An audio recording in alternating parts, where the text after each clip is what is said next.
जय हिंद, जय भारत। कैसे हो बच्चों? मैं संजय चौहान आप सभी का अपने YouTube परिवार में स्वागत करता हूं। आज विदेशी यात्रियों के विवरण की दूसरी क्लास। आज हम लोग ह्वेनसांग, जो कि फाहियान के लगभग 225 वर्ष के बाद 225 वर्ष के बाद भारत में आया था। ह्वेनसांग, उसके बाद इत्सिंग, उसके बाद सुलेमान, उसके बाद अल मसूदी और अल ब्रूनी। इन सभी यात्रियों के बारे में देखेंगे। सबसे इंपॉर्टेंट यह है कि किसके काल में आए, कौन उस समय राजा था, किस सन में आए और क्या इनका योगदान रहा, इन सब के बारे में हम लोग देखते हैं। चलिए लेट्स स्टार्ट करते हैं। स्टार्ट विदेशी यात्रियों का विवरण।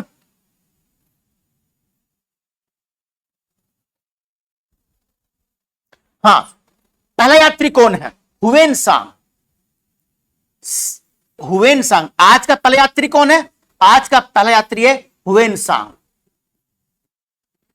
ह्वेनसांग, ये ह्वेनसांग कौन था? ह्वेनसांग कौन था, किसके काल में आया था और क्यों आया था, ये भी इंपॉर्टेंट है। ह्वेनसांग चीन का यात्री था, चीन का दूसरा यात्री है। चीन का पहला यात्री था फाहियान, जो गुप्त सम्राट चंद्रगुप्त द्वितीय के समय भारत में आया था। उसके 225 वर्ष के बाद ह्वेनसांग आया। ह्वेनसांग जो था बच्चों ध्यान रखना, ये चीन का दूसरा यात्री था और जिस समय भारत में आया था 629 ईस्वी में, उस समय चीन के अंदर तांग वंश का राज था। ये क्वेश्चन पूछ चुका है, किस वंश का था? तांग वंश का। तांग वंश के शासन के समय भारत में आया था कौन? ह्वेनसांग। 629 ईस्वी में भारत में आया और लगभग 643 ईस्वी तक ये भारत में रहा। जो बच्चों भारत में ये आया यात्री, तो ध्यान रखना इस बात का, ये भारत में जो आया ये खैबर दर्रे से होता हुआ भारत में आया, यानी पेशावर, तक्षशिला, गंधार, काबुल, इधर से होता हुआ, गोभी के मरुस्थल से होता हुआ, गोभी मरुस्थल से होता हुआ, फिर आपका किर्गिस्तान, अफगानिस्तान के काबुल, कंधार और पेशावर से होते हुए ये भारत में पहुंचा है। इसके बारे में कहा जाता है कि जब ये काबुल पहुंचा, काबुल ने गांधार, जब ये गांधार पहुंचता है तो यहां पर 6000 बौद्ध भिक्षुओं को देखता है। कितने? 6000। इसे 6000 बौद्ध भिक्षु वहां दिखाई देते हैं। जब ये पेशावर के पास पहुंचता है, जलालाबाद पड़ता है पाकिस्तान में, तो जलालाबाद पहुंचने के बाद इसे लगता है कि हां अब मैं भारत में आ गया हूं। उससे पहले से लगने के भारत में भी हूं कि नहीं हूं। भारत में आया क्यों? एक्चुअली ह्वेनसांग 4 भाइयों में जब छोटा था, बचपन से ही इसकी इच्छा थी बौद्ध धर्म के बारे में जानने की। चीन के अंदर शांति रक्षित और बहुत सारे लोग हुए जो बौद्ध भिक्षु चीन में गए भारत से। उन लोगों के द्वारा जो वहां पुस्तकें लिखी गई हैं, उन्होंने जो चीनी भाषा में अनुवाद किया, उनको पढ़ने के बाद इसके अंदर एक कंफ्यूजन पैदा हुआ, क्योंकि चीन के अंदर बौद्ध साहित्य कम मात्रा में उपलब्ध था और जब कम होती है पुस्तकें, आपके स्रोत कम होता है, तो आपको सभी चीजों की सही जानकारी नहीं मिल पाती है। तो इसलिए बचपन से ही इसके बारे में कहा जाता है कि इसे रात में एक स्वप्न आया और स्वप्न में इसे भारत की यात्रा के लिए प्रेरणा मिली। लेकिन इसके दिमाग में था पहले से ही, अब मुझे भारत जाना है और बौद्ध धर्म के बारे में जो मूल पुस्तकें हैं बौद्ध धर्म की, उनका अध्ययन करना है, उनका चीनी भाषा में अनुवाद करके चीन लेकर आना है। तो उसी सिलसिले में भारत में आया। 629 ईस्वी में ये भारत पहुंचा। उसमें भारत में हर्षवर्धन, जानते हैं आप? हर्षवर्धन सम्राट था। कन्नौज इसकी राजधानी थी। हालांकि हर्षवर्धन की पहली राजधानी थानेश्वर थी, लेकिन थानेश्वर के बाद कन्नौज पर अधिकार हर्षवर्धन का हो गया था। वो कहानी है, वो बाद में देखेंगे उसको। हर्षवर्धन के समय कन्नौज में पहुंचा और आप जानते हैं ह्वेनसांग लगभग 15 साल तक भारत में रहा। 14-15 साल भारत में बिताने के बाद लगभग 650 बौद्ध धर्म के संबंधित पुस्तकें, उन भारतीय पुस्तकों का चीन में अनुवाद करके बहुत सारी चीजें वहां लगा। तो 700 लगभग पोटलियां थी जिनमें ये उन बौद्ध पुस्तकों को उनका अनुवाद करके ले गया। नालंदा विश्वविद्यालय जो कि गुप्त सम्राट कुमार गुप्त ने स्थापना करी थी, उस नालंदा विश्वविद्यालय में इसने कई वर्ष अध्ययन किया। वहां अध्ययन करने के बाद बौद्ध धर्म के बारे में जाना। और जो बच्चों एक पुस्तक है सीयू की,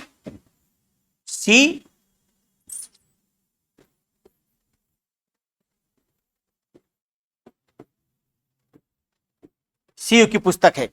इस सीयू की पुस्तक में हुएन-सांग का जो व्याकरण विवरण है उसकी हमें जानकारी मिलती है। इस सीयू की पुस्तक में बहुत सारी जानकारी है जो हुएन-सांग देता है और हर्षवर्धन के बारे में बताता है। इसने हर्षवर्धन को, ध्यान रखना बच्चों, इसने हर्षवर्धन को शीलादित्य की संज्ञा दी। क्या दी? शीलादित्य। शीलादित्य किसे कहा? शीलादित्य। शील प्लस आदित्य कहा हुएन-सांग ने। किसको? हर्षवर्धन को कहा। किसको कहा बच्चों? हर्षवर्धन को इसने शीलादित्य कहा। इसके अलावा हुएन-सांग जो भारत में आया, हर्षवर्धन की बड़ी तारीफ करता है। कन्नौज में जो एक धर्म सम्मेलन बुलाया गया था, धर्म महासम्मेलन बोलते हैं उसको, कुछ विद्वान उसको बौद्ध धर्म की 5वीं संगति भी कहते हैं, जो हर्ष के काल में कन्नौज में हुई। वहां पर जो धार्मिक सम्मेलन हो रहा था कन्नौज में, उसका अध्यक्ष जो था बच्चों, उसका अध्यक्ष हुएन-सांग ही था। कौन था अध्यक्ष उसका? उसका अध्यक्ष जो था वो हुएन-सांग था। हुएन-सांग उसका अध्यक्ष था। कन्नौज की जो धर्म सम्मेलन था उसका अध्यक्ष हुएन-सांग था।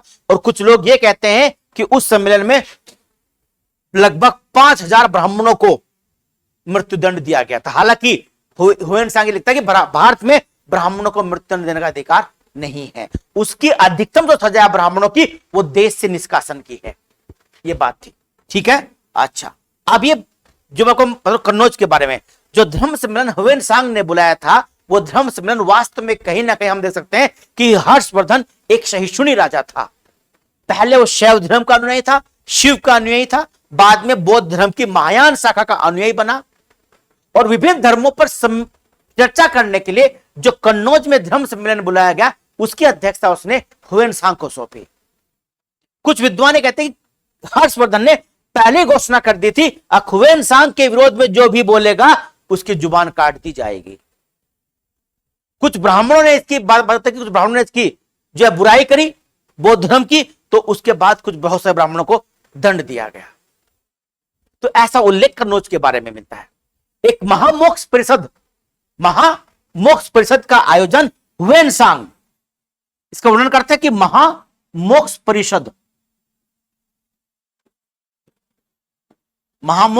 परिषद का आयोजन प्रत्येक 12 वर्ष के बाद प्रयाग में करता था। कौन? हर्षवर्धन। और एक महामोक्ष परिषद में हर्षवर्धन भी शामिल हुआ था। इसे आज हम प्रयागराज बोलते हैं, इलाहाबाद बोलते हैं। तो कुछ लोग जो कुंभ का मेला यानी महाकुंभ है, अब तो वास्तव में जो अर्ध कुंभ था वो कुंभ बन गया और जो कुंभ था वो महाकुंभ बन गया। तो इन सब के आयोजनों को जोड़ते हैं वो हर्षवर्धन से जोड़ते हैं। बच्चों ध्यान रखिएगा। हालांकि जो कुंभ का मेला, ध्यान बच्चों, कुंभ के मेले में सूर्य, चंद्रमा और बृहस्पति, सूर्य, चंद्रमा और बृहस्पति की साइकिल का ध्यान किया जाता है। क्वेश्चन आया था इस बार कि कुंभ मेले में किसकी मेनली मुख्य साइकिल का ध्यान रखते हैं? साइकिल मतलब होता है चक्र का ध्यान रखते हैं। बृहस्पति 12 वर्ष के बाद ही अपना सूरज के सापेक्ष अपनी एक चक्र पूरा करता है। तो बृहस्पति का बड़ा रोल है कुंभ के होने में। अब कुंभ होता क्यों? आप जानते हैं कि जो महामंथन हुआ था, जो समुद्र मंथन हुआ था, उस समुद्र मंथन में अमृत और विष 2 चीजें निकली थी। उसी समुद्र मंथन में जो मंथन हो रहा था बच्चों, आप जानते होंगे जो मंथन वो हिंद महासागर का भाग था, जो उसमें जो बोलते शीर्ष जो हिंद महासागर था, जो मंथन हुआ, जो वहां पर जो रही थी, जो मथने के लिए जो पहाड़ रखा गया था, वो था पर्वत मंदराचल। और बच्चों जो उसमें रस्सी बनी थी वो वासुकी सांप था। जानते ना वासुकी? ये वही वासुकी है जो भगवान शिव के गले में रहता है। यही वासुकी उस समुद्र मंथन के समय रस्सी का इसने काम किया था। और उसी से पारिजात नामक पेड़ निकला था। पारिजात ये स्वर्ग का पेड़ बोलते हैं। उसी समुद्र मंथन में मंदराचल पर्वत का प्रयोग हुआ था, अमृत निकला और विष निकला। वो अमृत को लेकर झगड़ा हुआ असुर और असुर में, सुर मतलब देवताओं में और असुरों में। उसमें जो थे आपका जयंत, जो इंद्र के पुत्र थे जयंत, वो उस कलश को लेकर भागे और वो उस कलश से 4 जगह अमृत की बूंद टपक गई। वो 4 जगह आपका, जैसे मैं बताता आपको, नासिक गोदावरी के तट पर है, उज्जैन शिप्रा नदी, हरिद्वार गंगा जी, और इलाहाबाद गंगा यमुना सरस्वती का संगम। इन 4 जगह वो अमृत का बूंद टपकी और वहीं पर फिर महाकुंभ लगता है। कि वो स्थिति 12 वर्ष के बाद बनती है, इसलिए एक स्थान पर 12 साल के बाद ही महाकुंभ का आयोजन अब किया जाता है। पहले तो नाम कुंभ था। ठीक है, बृहस्पति की साइकिल का आप ध्यान रखें, इसका एक चक्र का आप ध्यान रखेगा। इसका उल्लेख और महामोक्ष का उल्लेख हुएनसांग ने अपने विवरण में दिया है। हुएनसांग ने ब्राह्मणों का वर्णन किया कि ब्राह्मण बड़े सम्मानित लोग थे। हुएनसांग ही वर्णन करते कि सिंध का सम्राट शूद्र वर्ण का है। किस वर्ण का? शूद्र वर्ण का। कहां का सम्राट? सिंध का सम्राट। कौन है? शूद्र वर्ण का है, सिंध का सम्राट। ये कौन कहता है? ये हर्षवर्धन कहता है। वो क्या नाम? हुएनसांग कहता है। हुएनसांग और हर्षवर्धन के दरबार में रहने वाले दरबारी कवि बाणभट्ट की जो पुस्तक है हर्ष चरित्र, इन दोनों का विवरण पढ़ने के बाद ही हर्ष को महानतम सम्राट की संज्ञा दी जाती है। कुछ विद्वान कहते हैं कि हर्षवर्धन उत्तर भारत का अंतिम हिंदू महान सम्राट था, जबकि कुछ विद्वान कहते हैं जो प्रतिहार नरेश था, एक प्रतिहार नरेश था, कौन? महेंद्रपाल, उसके बारे में कहते हैं कि वह व्यक्ति था महानतम सम्राट। लेकिन हर्षवर्धन वास्तव में उत्तर भारत का महान हिंदू सम्राट उसको कहा जा सकता है कि लगभग पूरे उत्तर भारत पर उसका कभी राज रहा था। ठीक है, यह आप ध्यान रखना। तो वासुकी सांप हो गया, सिंध का सम्राट शूद्र हो गया, प्रयागराज में महामोक्ष परिषद होगी, पर्वत का मतलब समुद्र मंथन हिंद महासागर में हुआ था। ये सब वर्णन किसका है? ये सब वर्णन बच्चों हुएनसांग का है। जब भारत में आया तो कौन था शासन? तांग वंश, तांग वंश का। किस वंश का? तांग वंश का। चांग आन वहां का सम्राट था। कौन था? सम्राट। कहां का सम्राट था ये बच्चों? सम्राट था चीन का सम्राट। ठीक, चांग आन। एक पुस्तक है हिंदी की, द लाइफ ऑफ लीवन शांग। लीवन शांग, इसका वर्णन मिलता है। हेलो, हाँ, ए, ए,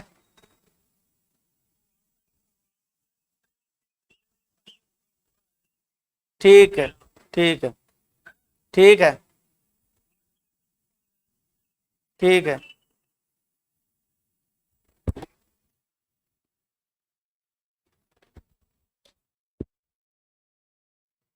life of Hiuen Tsang. Actually ये ना हुएन सांग, सांग को टी से लिखते हैं, SANG। ये सांग लिखा हुआ है, टी साइलेंट होता है। हुएन सांग को ना जो स्टार्ट करते हैं चीनी भाषा में, वो ध्यान रखिएगा, वो स्टार्ट पता कैसे करते हैं? वो एक्स से करते हैं। हुएन सांग को ANZANG,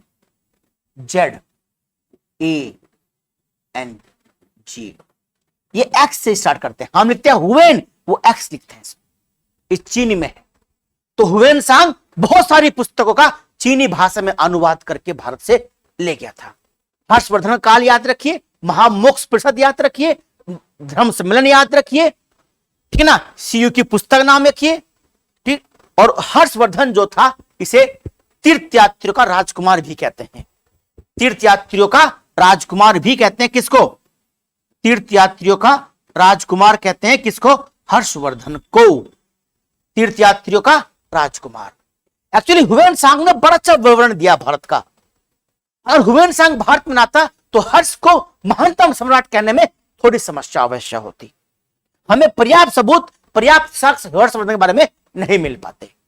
चलिए अब देखते हैं नेक्स्ट हमारा कौन है, इत्सिंग। ये तीसरा चीनी यात्री था ना, दो तो आपको याद रहते हैं, पहियान और हुएनसांग। एक तीसरा यात्री इत्सिंग है जो 371 ईस्वी में भारत में आया था, लेकिन ध्यान रखना यह केवल दक्षिण भारत तक ही सीमित रहा, यह उत्तर भारत में नहीं आया। बौद्ध भिक्षुओं की आत्मकथाएं इसकी पुस्तक है, बौद्ध भिक्षुओं की आत्मकथाएं, बौद्ध भिक्षुओं की आत्मकथा इसकी पुस्तक है। उसमें बहुत सारी चीजों का इसने भारत के बारे में विवरण दिया है। किसने, इत्सिंग ने। याद रखिए दक्षिण भारत में आया था, 671 ईस्वी में भारत में आया था। सुलेमान, सुलेमान एक यात्री है, अरब यात्री। ना बच्चों अब भारत में कोई चीनी यात्री नहीं आएगा। इत्सिंग लास्ट, एक आता है इत्सिंग के बाद चाउ चू कुआ, चाउ चू कुआ, वो उसके बाद देखेंगे बाद में। तो पहला अरब यात्री भारत आने वाला वो है सुलेमान। कौन है, सुलेमान है जो भारत में आया था। सुलेमान जो भारत में आया था, पुस्तक उसकी सिलसिला उत तारिका, इसमें ये प्रतिहार नरेश,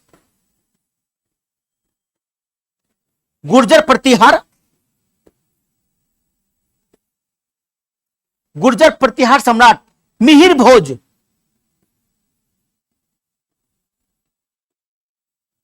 मिहिर भोज को इस्लाम का सबसे बड़ा शत्रु कहता है। किसको, मिहिर भोज को इस्लाम का सबसे बड़ा शत्रु, यानी भारत में अरबों को रोकने वाला पहले नागभट्ट प्रथम और फिर मिहिर भोज, यही लोग हुए हैं। तो मिहिर भोज जब बच्चों वो भारत में गुर्जर प्रतिहार महान सम्राट था, है ना। और इसी ने इसी को कहा, किसने, सुलेमान ने, कि इस्लाम धर्म का सबसे बड़ा शत्रु है। इसे महानतम सम्राट कहता है मिहिर भोज को। बहुत सारे कार्य का इसका उल्लेख करता है मिहिर भोज का, कि पूरे भारत में, उत्तर भारत में इसका राज था, ये सुलेमान कहता है। और इसे इस्लाम धर्म का बड़ा शत्रु कहकर संबोधित करता है, क्योंकि इस्लाम धर्म का शत्रु मतलब नहीं कि इस्लाम का, वास्तव में अरबों का दुश्मन था। अरब आक्रमण को विफल करने वाले भारत में गुर्जर प्रतिहार वंशी हुआ है।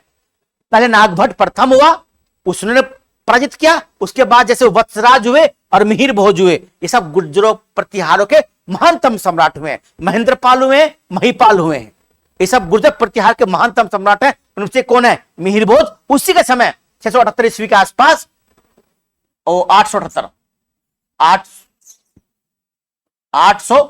ईस्वी के आसपास ये भारत में आता है सुलेमान। तो इसका भी विवरण, मिहिर भोज का विवरण भी, सुलेमान ये पहला अरब यात्री था। आप जानते हैं अरबों का पहला भारत पर आक्रमण 712 ईस्वी में हुआ था। 712 ईस्वी में मोहम्मद बिन कासिम ने भारत पर आक्रमण किया था। उस समय सिंध का सम्राट दाहिर था, उसे काल में आक्रमण किया था मोहम्मद बिन कासिम ने, और उससे सबसे पहले भारत में जजिया लगाया था। ऊंटों की खेती प्रारंभ उसने सिखाई थी, ऊंटों खेती ऊंटों का पालन करना और खजूर की खेती करना, यह भारत में अरबों की देन है। तो उसमें जो मोहम्मद बिन कासिम था, जो जजिया कर भारत में कहता है, जजिया कर कोई धार्मिक कर नहीं था, बल्कि जजिया कर एक सुरक्षा कर था, जो प्रत्येक गैर मुस्लिम को अपनी सुरक्षा के एवज में दिया जाना अनिवार्य था।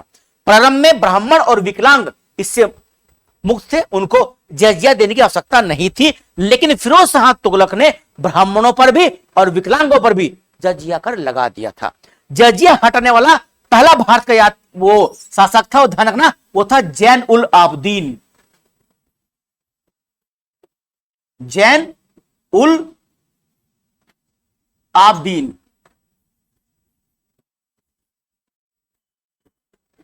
जैन उल आबदीन, ये भारत में जजिया कर को हटाने वाला पहला व्यक्ति है। ये कश्मीर का शासक था, और इसे कश्मीर का अकबर भी कहते हैं। कश्मीर का अकबर भी कहते हैं जैन उल आबदीन को।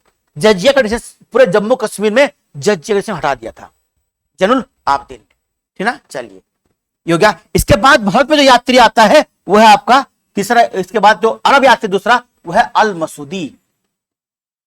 अल मसूदी,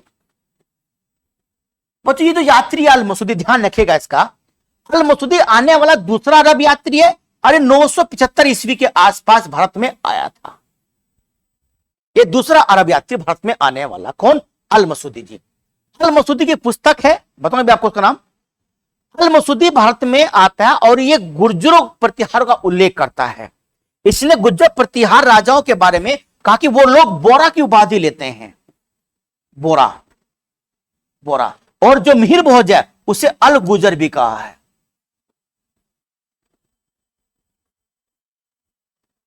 ठीक, अल गुजर का है। इसी ने कहा है कि द्रम नामक एक सिक्का, कौन सा? द्रम, एक सिक्का था जो उसमें पश्चिम भारत में चला करता था। नोचो, द्रम नामक सिक्का चलता था पश्चिम भारत में, यह गुर्जर प्रतिहारों का सिक्का था। जो द्रम सिक्का था यह गुर्जर प्रतिहारों का सिक्का था जिसमें पश्चिम भारत में चला करता था। अल मसूदी मानसून शब्द का प्रयोग करने वाला पहला यात्री है। मानसून पवनों की खोज मैंने को इससे पहले वाली क्लास में बताया था आपको कि वो हिप्पोलस नामक व्यक्ति ने करी थी। वो हिप्पोलस जो यूनान का था, लेकिन उन पवनों को मानसून शब्द देने वाला यात्री वो अल मसूदी था, क्योंकि अल मसूदी वास्तव में था भूगोलवेता।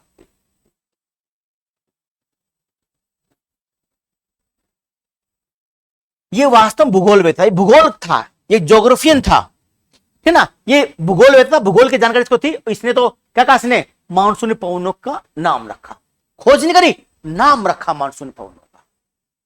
याद रहेगी बात, किसने? अल मसूदी ने। भूगोलवेता था, ये आप याद रखिएगा।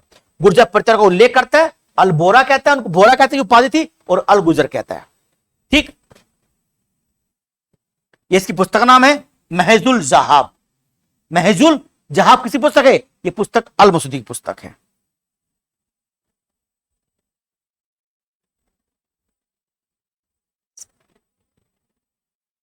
सत्तावन है, 957 ईस्वी में आया। ये आप नोट कर लीजिए, 957 ईस्वी। चलिए आप देखो, इसके बाद यात्री है अल बरूनी। कौन सा? अल बरूनी।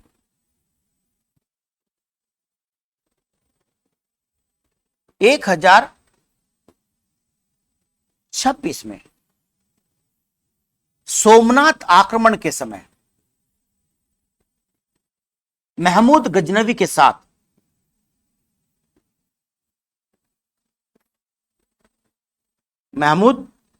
साथ भारत आने वाला तीसरा अरब यात्री। कौन? अल बरूनी। मूल नाम था अबू रिहान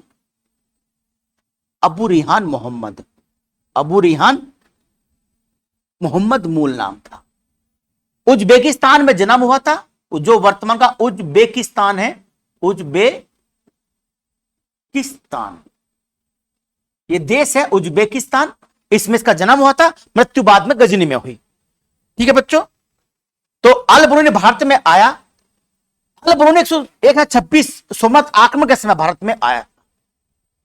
ये ध्यान रखिएगा, बहुत महत्वपूर्ण यात्री है। आईएएस के सिलेबस में इस उल्लेख हुआ है अल बरूनी का भारत कि जो इसकी पुस्तक है किताबुल हिंद, किताबुल हिंद, किताबुल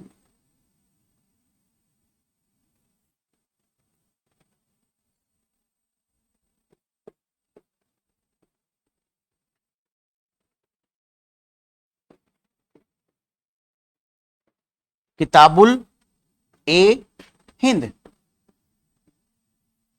या तहकीकात हिंद, तहकीकात ए हिंद, तहकीकात हिंद किसी पुस्तक है। ये पुस्तक बच्चों किसकी है? ये पुस्तक है अल बरूनी की। किसकी? अल बरूनी की। जो अल बरूनी भारत में आया और एक पुस्तक लिखी। अल बरूनी तीसरा अरब यात्री है भारत में आने वाला। भारतीय पुराण का अध्ययन करने वाला, भारतीय संस्कृत का अध्ययन करने वाला ये पहला व्यक्ति है। भारतीय पुराण क्यों संस्कृत में लिखी हुई थी, तो पहले संस्कृत का अध्ययन किया। संस्कृत का अध्ययन करने के बाद उन पुस्तकों को पढ़ा, तब भारत के बारे में बहुत सारा कुछ लिखा। 11वीं शताब्दी का राजनीतिक इतिहास, 11वीं शताब्दी का राजनीतिक इतिहास अल बरूनी के विवरण के बिना अधूरा था। अगर अलबरूनी ये पुस्तक ना लिखता तो 11वीं शताब्दी में जो भारत में जो राजपूत काल था, संपूर्ण मध्यकाल भी कहते हैं, उसके बारे में हमको संपूर्ण जानकारी नहीं मिल पाती। इस पुस्तक में जो किताबुल हिंद पुस्तक कहते हिंद है, उसमें कहता है हिंदुस्तानी लोग ऐसे होते हैं जो अपने विज्ञान से बड़ा विज्ञान नहीं मानते, अपने दर्शन से बड़ा दर्शन नहीं मानते, अपने ज्ञान से बड़ा ज्ञान नहीं मानते। कुछ आलोचना भी करता है, कुछ तारीफ भी करता है। भारतीय मौसम, भारतीय अर्थव्यवस्था की बहुत तारीफ भी करता है किताबुल हिंद में। कौन? अलबरूनी। सोमनाथ आक्रमण के समय महमूद गजनवी के साथ भारत में आया था, लगभग 6-7 साल ये भारत में रहा है। उसके बाद चले गए वापस गजनी, और गजनी की कुछ समय बाद मृत्यु हो गई थी। किताबुल हिंद और तहकीकात हिंद इसकी पुस्तक है। इन पुस्तकों में भारत का जो राजनीतिक इतिहास है 11वीं शताब्दी का, उसके बारे में बहुत सारी बातें बताता है। भारतीय पुराण और संस्कृत का अध्ययन करने वाला पहला अरब यात्री, पहला मुस्लिम यही है ना। एक जैसे ना एक बहुत बड़ा विद्वान मुस्लिम धर्म में, वो जैसे था ना, उसका जो भाई था औरंगजेब का बड़ा भाई, क्या था उसका? दारा शिकोह। उसने उपनिषदों का अध्ययन किया था, और सिर अकबर और मजमुल बहरीन 2 पुस्तकें लिखी थी। यह अलबरूनी है जो पुराण और संस्कृत का अध्ययन करने वाला पहला अरब यात्री है, यानी पहला मुस्लिम है। उससे पहले जो मुस्लिम आए उन्होंने पुस्तकों का अध्ययन नहीं किया, चाहे सुलेमान हो, से वो अलबरूनी हो। अलबरूनी भूगोल वेता था और वो इतिहासकार था। ये इतिहासकार भी था, कवि भी था, लेखक भी था अलबरूनी। तो एक मल्टी टैलेंटेड व्यक्ति था, इसलिए इसने पुराणों का अध्ययन किया, संस्कृत का अध्ययन किया, और भारत के बारे में ये पुस्तकें लिखी है अलबरूनी ने। तो अलबरूनी तक का हम लोग पढ़ चुके हैं, कब भारत में आया था और क्या इसकी स्थिति थी। अब अलबरूनी के बाद जैसे मार्को पोलो है, चाउ चू कुआ है, इब्न बतूता, अब्दुल रज्जाक, ठीक ना, और जो विद्वान विजय का साम्राज्य में आए उन सबके बारे में पढ़ेंगे। अब 4-5 जो इतिहास जो आए भारत में यात्री, अब अगली क्लास में उनके बारे में होगा। इसके आप नोट्स बनाते चलिए, और नोट्स बनाने से आप एक बार इसको रिवाइज जरूर कर लीजिएगा, क्रम से बनाइएगा। पहले सुलेमान, फिर अल मसूदी, फिर अलबरूनी, इस तरह का। उससे पहले इत्सिंग आया, फिर हुएनसांग आया है, ठीक ना। अब हम उसके बारे में आगे पढ़ेंगे। मार्को पोलो भारत में आया कि नहीं आया, किस रास्ते से मार्को पोलो भारत में आया था। ठीक है बच्चों, चलिए जो लोग पहली बार आए हैं चैनल पर, वो सब्सक्राइब और शेयर जरूर करें। इससे आपको कुछ प्रभाव नहीं पड़ेगा, बल्कि जो नई क्लास है वो आपको तुरंत मिल जाएगी। जय हिंद, जय भारत। लगे रहिए, डटे रहिए, मस्त रहिए और स्वस्थ रहिए।